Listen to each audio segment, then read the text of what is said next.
সামাজিক যোগাযোগ মাধ্যমে প্রোপাগান্ডা ছড়িয়ে তৌহিদি জনতার নাম ভাঙিয়ে পোস্টারিং করে হিজবুত তৌহিদের ওপর বারবার হামলা করেছে একটি উগ্রবাদী গোষ্ঠী।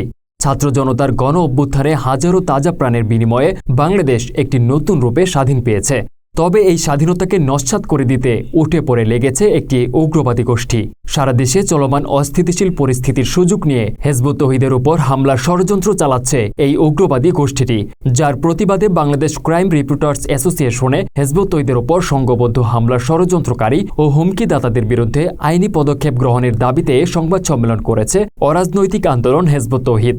গত 7 সেপ্টেম্বর শনিবার বাদ জোহর নোয়াখালী জেলার সোনাইমুড়ি উপজেলার চাষিরহাটি ইউনিয়নের পুরকরা গ্রামের নতুন বাজার এলাকায় বসবাসরত হিজবুত তৌহিদের 4 শতাধিক পরিবারের উপর নৃশংস আক্রমণের ঘোষণা দিয়েছে একটি ধর্মীয় উগ্রবাদী গোষ্ঠী, যেখানে হিজবুত তৌহিদের সহস্রাধিক শিশু, নারী, বৃদ্ধ বসবাস করেন। সেখানেই হিজবুত তৌহিদের সর্বোচ্চ নেতা এমাম হুসাইন মোহাম্মদ সেলিমের বাড়ি, মসজিদ, স্কুল, গরু ও মৎস্য খামার সহ অর্ধ শতাধিক উন্নয়ন প্রকল্প রয়েছে। আর এসবের ওপর হামলা করাটাও তাদের অন্যতম লক্ষ্য। সংবাদ সম্মেলন পরিচালনা করেন হিজবুত তৌহিদের তথ্য সম্পাদক SM শামসুল হুদা। তিনি বলেন, চিহ্নিত এই উগ্রবাদী গোষ্ঠীটি থানার সামনে সোনাইমুড়ি চৌরাস্তায় সমাবেশ করে। সমাবেশে তারা আলটিমেটাম দিয়েছে, আগামী 15 সেপ্টেম্বরের মধ্যে যদি হিজবুত তৌহিদকে নোয়াখালী থেকে উচ্ছেদ করা না হয় তাহলে তারা হামলা করবে, আগুন দিয়ে জ্বালিয়ে দেবে এবং জানমালের ক্ষতি করবে। উগ্রবাদী এই গোষ্ঠীটির কাজে বাধা দিলে তারা থানাতেও হামলা করার হুমকি দিয়েছে। এছাড়াও সমাবেশে তারা বলেছে, তাদের কাছে এমন অস্ত্র রয়েছে যা 10,000 লোকও যদি তাদের সাথে লড়াই করে তাহলে তাদের একজনের সাথে পারবে না। সংবাদ সম্মেলনে লিখিত বক্তব্য পাঠ করেন হিজবুত তৌহিদের ঢাকা বিভাগীয় সভাপতি ডাক্তার মাহবুব আলম মাহফুজ। তিনি গণমাধ্যমের মধ্য দিয়ে বাংলাদেশের বর্তমান অন্তর্বর্তীকালীন সরকার প্রধান, স্বরাষ্ট্র মন্ত্রণালয়, সেনা প্রধান সহ সংশ্লিষ্টদের দৃষ্টি আকর্ষণ করে 4 দফা দাবি তুলে ধরেন। এখন এই অবস্থায় আমাদের দাবি, 1, যারা বেআইনি সমাবেশে একত্রিত হয়ে হামলার হুমকি ও উস্কানিমূলক বক্তব্য দিয়েছে তাদেরকে দ্রুত আইনের আওতায় আনতে হবে। 2, উগ্রবাদীদের অনুসারী যারা ফেসবুকে হামলার হুমকি দিয়েছে তাদেরকে চিহ্নিত করে আইনের আওতায় নিয়ে আসতে হবে। 3, ঢাকার উত্তরাতে অবস্থিত আমাদের কেন্দ্রীয় কার্যালয়েও হামলার হুমকি গত 1 মাস থেকে দেওয়া হচ্ছে এবং উগ্রবাদীরা স্থানীয়ভাবে অপপ্রচার ও উস্কানি অব্যাহত রেখেছে, তাদের বিরুদ্ধেও আইনগত ব্যবস্থা গ্রহণ করতে হবে। 4, সাম্প্রতিক সময়ে নোয়াখালী সহ সারা বাংলাদেশে আমাদের উপরে যতগুলো হামলা হয়েছে সেসব হামলার তদন্ত করে অপরাধীদের আইনের আওতায় আনতে হবে। প্রসঙ্গত 2016 সালেও নোয়াখালীর সোনাইমুড়ি উপজেলার চাষিরহাটে হিজবুত তৌহিদের এমামের বাড়িতে হামলা করে 114 জন নারী, শিশু, বৃদ্ধকে মারাত্মকভাবে জখম করা হয়েছিল। 2 জনকে জবাই করে নৃশংসভাবে হত্যা করা হয়েছিল।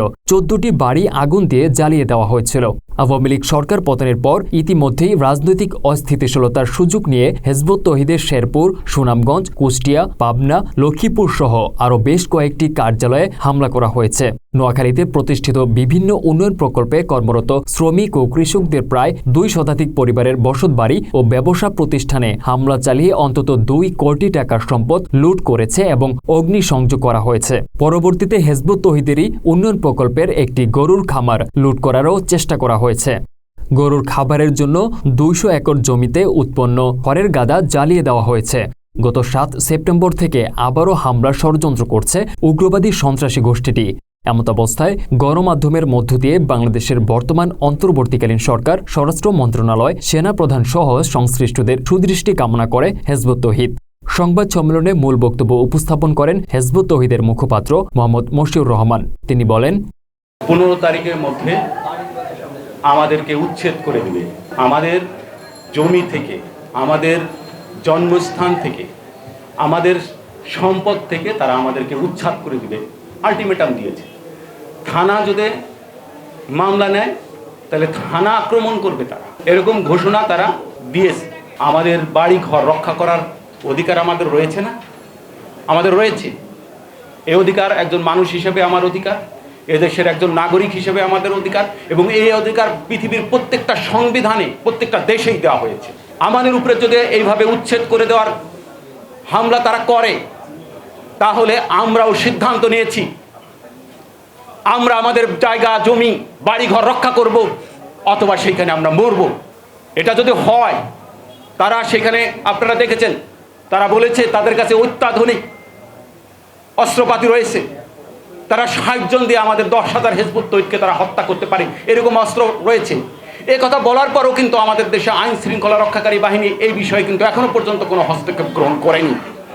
আজকে 10 তারিখ, গত 7 তারিখে তারা হুমকি দিয়েছে, আর 5 দিন রয়েছে তাদের আলটিমেটামের। তারা যদি এটা করে তাহলে আমরাও কিন্তু ছাড়বো না।